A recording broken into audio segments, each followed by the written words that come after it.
Good evening, everyone. Susie Garib has the night off. I'm Tyler Matheson in Washington, where there was calm and confusion at Janet Yellen's first policy meeting as chair of the Federal Reserve. She dropped an explicit unemployment rate target for raising, that is, the federal funds rate. That was the calm. It was widely expected. What wasn't expected and caused some confusion was some musing, or was it more than that, about specifically when the Fed might start raising interest rates. Her answer made many think that that day may be sooner rather than later. Stocks quickly dropped. The Dow was off as much as 200 points, only to eventually pare some of those losses. Steve Leisman was at the press conference with more on what the Fed Chair Yellen said, what she meant, and what the long-term policy will be for the central bank.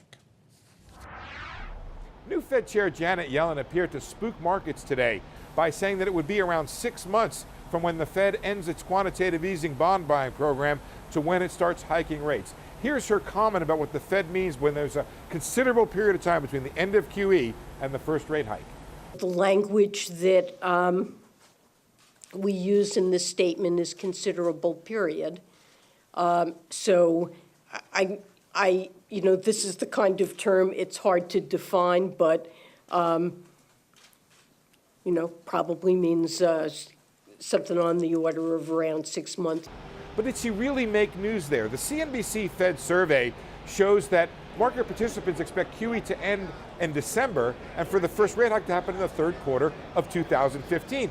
That's around 6 months, give or take a few months. The remark overshadowed more dovish comments in the Fed statement, in which the Federal Reserve said that even when the economy returns to normal, interest rates won't return to normal. They'll try to keep them down to try to help the economy even then, and that they will not raise them quickly.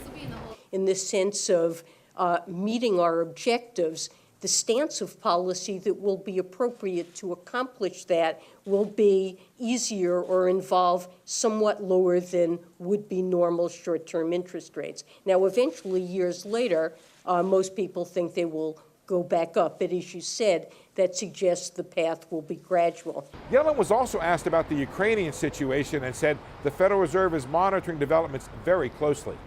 We discussed in our meeting the direct trade linkages or exposures of the U.S. banking system to the Ukraine and Russia are not large.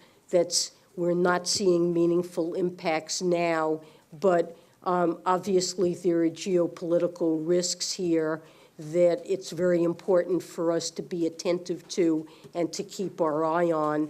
And we're not seeing broader global financial repercussions, but if this were to escalate, that would certainly be something that would be on our radar screen. So it seemed like a rough response to the new Fed chair from markets at her first press conference, where a more dovish message was overshadowed by some comments about when the Fed would hike rates. But it's not uncommon for a new Fed chair to stumble a bit out of the box. For Nightly Business Report, I'm Steve Leisman.